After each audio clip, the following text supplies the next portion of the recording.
Okay, can y'all hear me? Am I on? All right, give me a second as I get set up here. But I also want to echo just how great retreat was, right? And meaningful, and thank you so much. Do I need to do something different? Thank you. I think it also will really tie well with what we are talking about today. Like we talked about being in the family of God and looking out for each other, caring for one another, and this passage talks a lot about casting our worries, our anxieties, our burdens onto God, and we all know that that also looks like the support and the help of other people in the community, helping us carry those burdens. So we're looking at Luke 12 today, and we are continuing our series on Luke.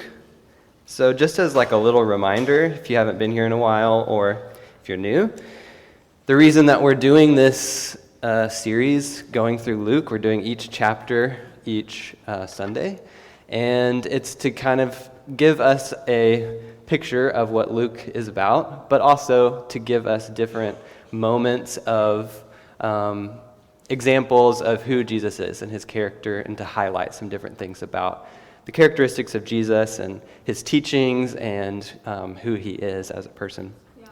So today, one of the main things that I really want to focus on through chapter 12 of Luke is how Jesus is our caretaker.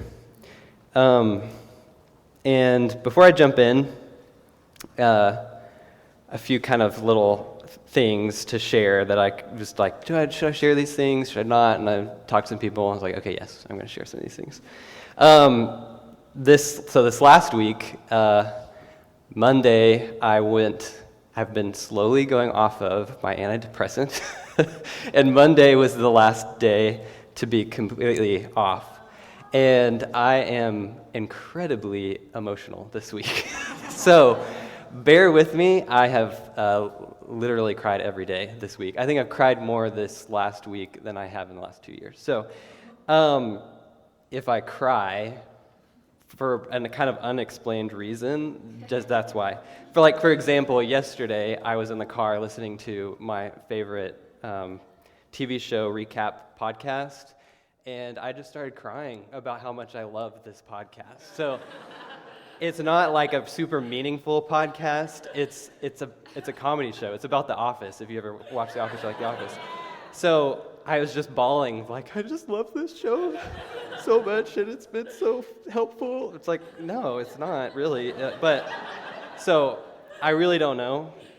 I hope that I keep it together, but we'll see. It's also just been a really crazy busy week for us. So really, really good things and some hard things too. So we got to help out with the wedding yesterday, but we were there all day, so I'm a little tired. And I had some family drama and things that came up this week that were unexpected. So I'm here. I'm really glad to do this sermon though. And this chapter I selected and I picked because it has been really helpful to me specifically. So I hope that it is helpful to you. It's going to be a little bit shorter because I want to do an activity at the end that I think will kind of maybe give some practical, like, here's some ways that you can actually, give these worries and these burdens to the Lord, or at least that's worked for me. So that's kind of going to be the flow of things. Okay, so Luke chapter 12. So now this chapter doesn't really hold back. It lays down some tough challenges for us, challenges to trust Jesus with everything, instead of stressing over what we need or want. And honestly, that's easier said than done, right? It's a struggle I can certainly relate to, and I'm sure many of you can too. So at first glance, this chapter might feel kind of like a gut punch, a relentless reminder of our shortcomings and struggles. But if we pause and we listen, I think we'll find that amidst the challenges that Jesus is giving us, there's an invitation waiting to be embraced. This chapter to me is kind of like those old cassette tapes, if you ever used a cassette tape. But growing up, we'd listen to those, and on one side, there's side A and there's side B, and you have to flip it over to hear the rest of the message or the rest of the story. And this chapter is kind of like that. I think immediately we see side B, or side A. We understand, okay, the challenge that Jesus is giving us. If we don't look past that challenge, I think we'll miss the invitation that he's really giving us. So that invitation, I think, is a life liberated from the shackles of selfishness, vanity, greed, and pride. It's an invitation to live in the light of the kingdom, both now and in the future. And in essence, it's Jesus offering to take care of us and trade our burdens for an abundant life, which is such good news. So let's break down the sermon into kind of two thoughts. One being Jesus' challenges and challenge that we see in this passage, and then his invitation. So those are kind of the two parts. Because amidst this tough love, there is an outreached hand offering us hope, peace, and life filled with his care. Okay, so here are some of those challenging points that he makes in Luke 12. In verse 4, he says, "I tell you, my friends, do not be afraid of those who kill the body, and after that can do no more. But I will show you who you should fear. Fear him, fear God. After your body has been killed, he has the authority to throw you into hell. Yes, I tell you, fear God." Strong words. In verse 13 through 21, Jesus tells the parable of the rich fool, who illustrates the folly of prioritizing material wealth over spiritual richness, echoing warnings against selfish accumulation without regard to God. And in verse 15, he says, "Watch out, be on your guard against all kinds of greed. Life does not consist in an abundance of possessions." I have a lot of stuff, and I like my stuff. "Do not worry about your life, what you will eat or wear, for life is more than food, and the body more than clothes." Sometimes it feels like my life is only about food and clothes. Who of you, this is verse 25, who of you by worrying have added a single hour to your life? I most definitely have. 29, "And do not set your heart on what you will eat or drink. Do not worry about it, for the pagan world runs after such things." Verse 33, "Sell your possessions, give them to the poor." Verse 25, "Who of you by worrying have added a single hour to your life?" Okay, so we see Jesus highlighting these various risks of fear, worry, and greed in these verses. Jesus emphasizes the risk involved in allowing worry to consume us. He knows that worrying about the uncertainties of life can paralyze us, robbing us of peace and joy. It's like being trapped in a never-ending cycle of fear and apprehension, unable to fully live and experience the abundant life that God desires for us. Similarly, Jesus warns us against the dangers of greed.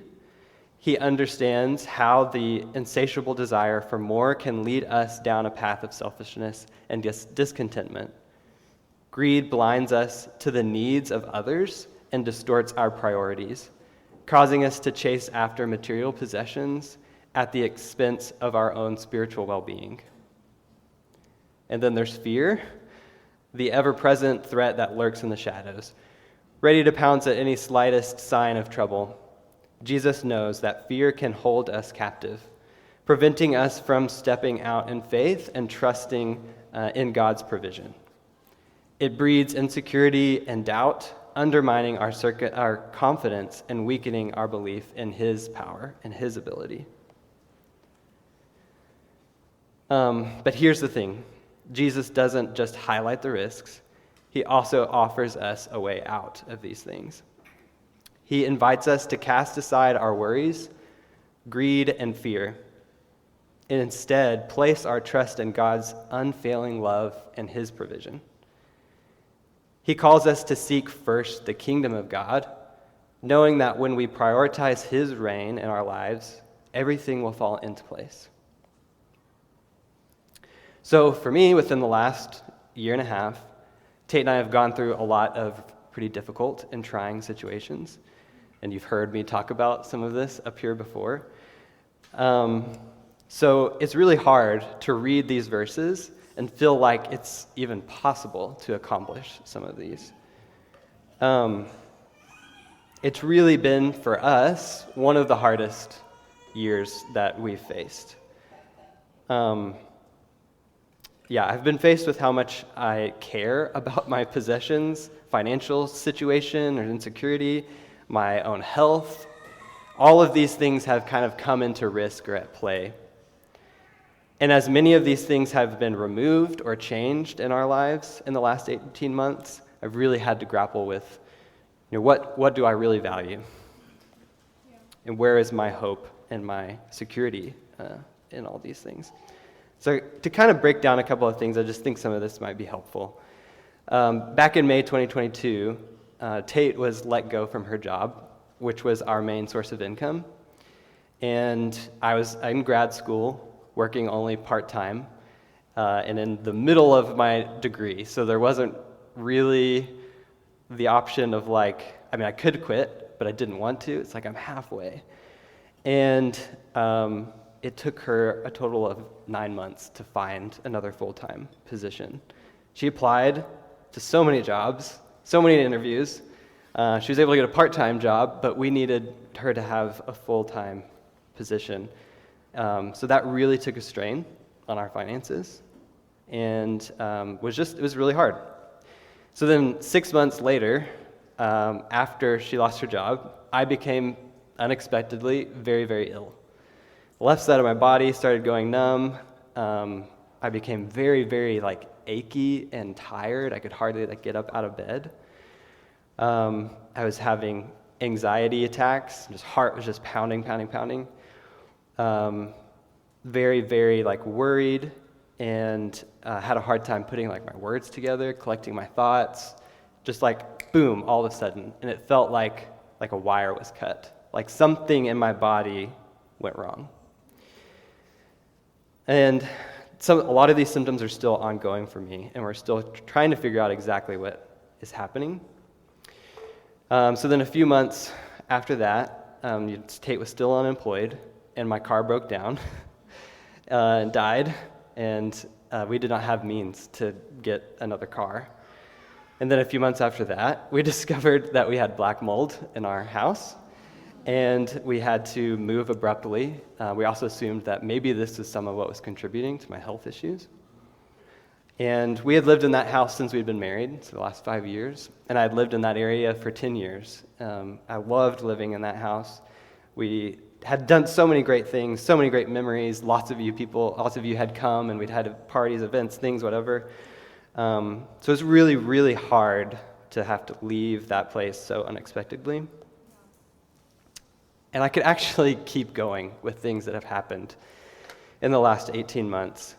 But we were just wrecked with uncertainty on how we would even be able to make ends meet at times.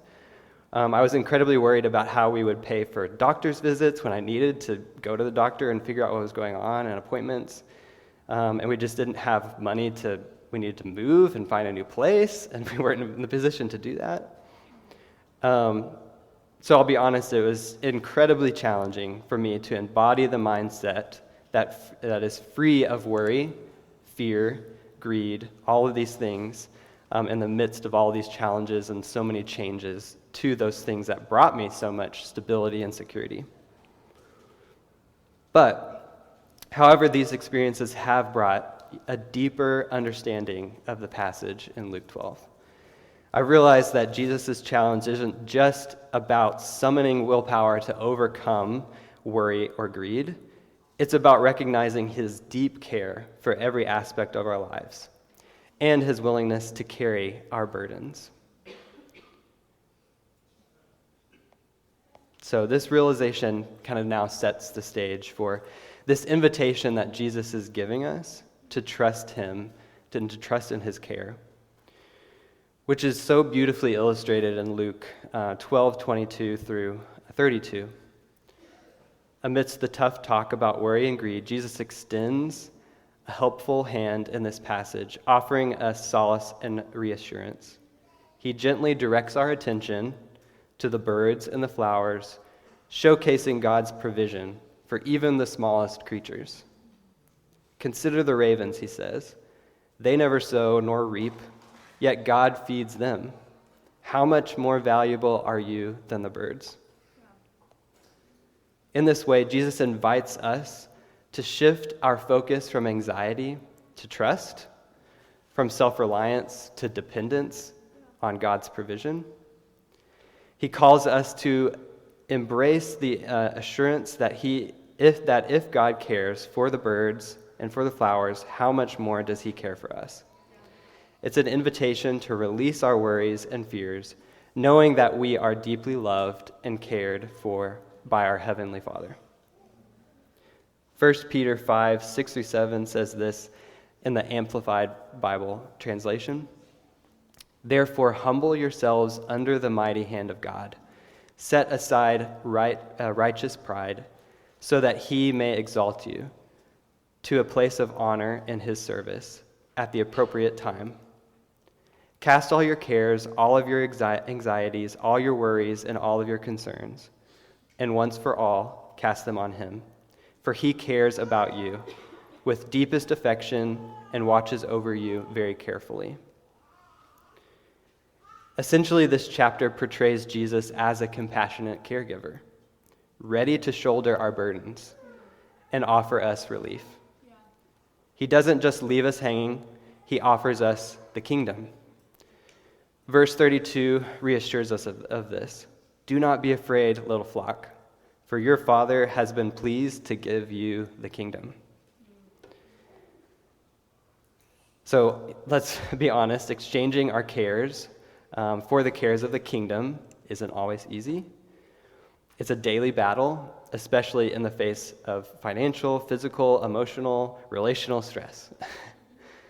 And I've personally grappled with these challenges and feeling at times like God wasn't helping, or that relief was nowhere in sight. But through it all, I did my best to cling to the belief that he was present, which really, the song we sang earlier was so great, that there are those moments, even if we don't feel like he's there, choosing to believe that he is present, that his Spirit is guiding and providing for us even in those darkest moments. But the main thing that has really brought me hope in these difficult months is knowing that he will return one day and make everything right. And I should also say that he has provided for us tangibly too. Through the kindness of many of you and family, we've received so much generous financial support, help moving, offers for us to live with people, emotional and physical care too. And these acts of generosity have humbled me and reshaped my perspective on what truly matters. So as we navigate life's uncertainties, let's lean into the assurance that Jesus is our caretaker. He sees our struggles, he hears our prayers, and he promises to return one day and to make all things right. We find our ultimate source of hope and provision in him. So, in conclusion, in Luke 12, Jesus presents both a challenge and an invitation that cuts straight to the heart of our daily struggles. His words may seem harsh at times, but they stem from a deep desire for us to experience true freedom in the kingdom. You see, Jesus isn't interested in just offering us temporary solutions or shallow comforts. He wants to uproot the worries that weigh us down and replace them with his unwavering care and provision. His call to dump our worries at his feet isn't a casual suggestion. It's a profound invitation to exchange our burdens for peace. But why does Jesus issue such a radical call? It's because he knows that true freedom is found in surrendering to his care. When we release our grip on worries and anxieties, we make room for his love and grace to flood our hearts. It's in this surrender that we discover the abundant life that he does promise us. And we can't forget about his kingdom, both here and the kingdom to come. Jesus invites us to look beyond our present circumstances and to fix our eyes on his eternal reign. His kingdom isn't just a distant dream. It's a present reality that offers us hope in the midst of these difficult circumstances. So let's embrace Jesus' offer with open arms. Let's lay our worries at his feet and allow his care to wash over us. And as we do, let's fix our gaze on his kingdom, finding hope and purpose in the promise of his everlasting reign. Okay, so the exercise that I want us to do, and some of you have heard me kind of talk about this or explain this before, but this has been a really, really helpful kind of practical thing that when there's all of these different burdens and worries and things going on that are so hard to like remove myself emotionally from, and even sometimes physically, you feel it in your body. It's helped to shift when in my prayer from saying things like, Lord, just help me to not worry about, our financial debt, to, Lord, I give you my financial debt. Like, I give that worry to you. Yeah. And saying, like, Lord, help me with my financial debt is I'm not saying that's a bad thing to pray or anything like that. I'm just saying that shift in language has really helped me to actually hand it over and then to wait and see what he might hand back in exchange, because he is good and that's what he does. So what I want us to do is just to write down some of those things. What are some of those burdens, those worries, those anxieties, anything, pride, greed, things you're really dealing with that you're just having a hard time doing what he's talking about in this passage, handing over to him and trusting him with instead. List some of those things out, then go through them one by one. So start with one of them and use the language something like, Lord, into your care I give you my worries about our finances. I give you my worries about my health and how I feel today. I give you my worries, my insecurities about who I am and how I'm able to perform at my job. Or I give you the stress and the doubt that I have about my career or my degree that I'm working on. Yeah. Be specific about those things, not just like, I give you my anxiety. I give you my worry, but what specifically? And then, once you say that, then take a moment and just listen to see what he might give back to you in exchange of that. And I know that that's a hard task. Sometimes we don't know what he's saying. We might not really hear anything. So then I encourage you I put some scriptures, just a few, that you could read, that I think could give you some prompting on what he might say into you in return. And even if you're not sure what he might be saying, if you do know him already, what might he say? Like, what do you think he might say in exchange? Even if you don't know that that's him that's saying it, what might he say to you in exchange? And write that down. Write down what you think he is saying or what you think he might say, or a scripture that was helpful to take in place of this burden that we're laying down. So then once you've done one, then just move to the next one and keep going down your list. And I want to say, like, I'm doing this activity to switch things up. I'm not specifically to just like switch things up and do something different and cool and fun. I'm doing this because it really has been helpful to me. Like, it has been, I think, the best way that I've actually been able to make that exchange, that like holy exchange, where I'm like getting something back in place of these burdens. So I hope, and my prayer is that maybe this will, if this isn't super helpful for you, that's okay. Like, this isn't gonna like fix everything for you. But maybe this will lead you to like thinking of, maybe if I shift my language in these ways or that ways, then that might help my prayer life a little bit, and my conversation with God. So, okay, so we're just going to have, let me see what time we're at. So we'll have like 5 minutes or so, and we will, you do this individually. We'll have some music playing in the background. You don't need to say these prayers out loud. This is specifically like to yourself, in your head. You can move around the room, you can stay in your spot, you can go outside, whatever. But yeah, any questions on that? Is it the instruction clear enough? Okay. All right, so we'll go ahead and start with that, but I'm going to pray first, and then we'll end with one song, and then we'll be done for today. Lord, thank you so much for your invitation to provide and to care for us. Lord, help us to entrust that you are there even when it doesn't seem like it, and to really be persistent and willing to fight, to give these things over to you and to trust that you will give us something good in exchange. Lord, just be with us here and now in this space as we commune with you and we talk with you. We love you, Lord. Amen.